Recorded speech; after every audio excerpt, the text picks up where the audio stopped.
Sokowaloff, Director of International Student Services. CPT is Curricular Practical Training, which is the ability to accept work off campus in an internship opportunity.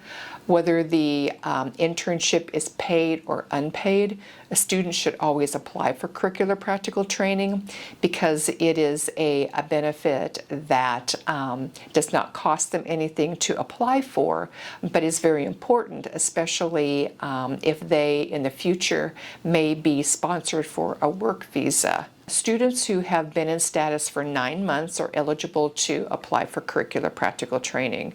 So if a student's first semester was in the fall, August, their earliest date to apply for curricular practical training would be the following summer after the spring semester. The best time to apply for curricular practical training is after the student has secured an internship, because part of the curricular practical training application is the student must have a letter from the internship site that indicates the start and the end date, the number of hours, what the student will be doing, and then the student will also get a letter from their academic advisor. They will enroll in a class that ties to the curricular practical training, and then the student will also create a statement that indicates how that experience relates to their academic program. Once all of those documents are collected, they will turn them into the International Student Services Office. I will review the documents to make sure they meet all the immigration requirements, and then I will give the permission for curricular practical training. So the student will get a new I-20 that will indicate the curricular practical training start and end date, and that's what they will need to provide to the CPT location, especially if they're being paid, to make sure the site knows that they are eligible to be paid, since it would be considered off-campus employment. CPT lasts for the length of the internship. So, for example, if a student has a summer internship, it may last for 4 weeks. It could last for 8 weeks. It just depends on the internship and the number of hours or the location where the internship is occurring.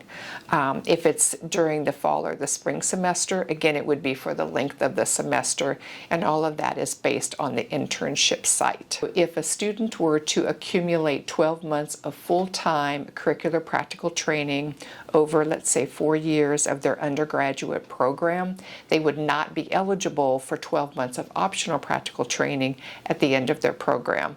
It doesn't happen very often that a student would accumulate 12 months of full-time optional practical training, but when we have our workshops, we always advise students, if they are looking to do curricular practical training and it may be for full-time, for example, in the summer, that it could accrue 12 months. CPT workshop, again, we always have a workshop in the fall and the spring, and so we will be having a CPT workshop in March because most of the spring students will not be applying for curricular practical training until for a summer internship. And so, since summer internships typically don't start until June, it allows the students time to look for an internship for the summer and then get the proper paperwork together before the end of the semester to get turned in.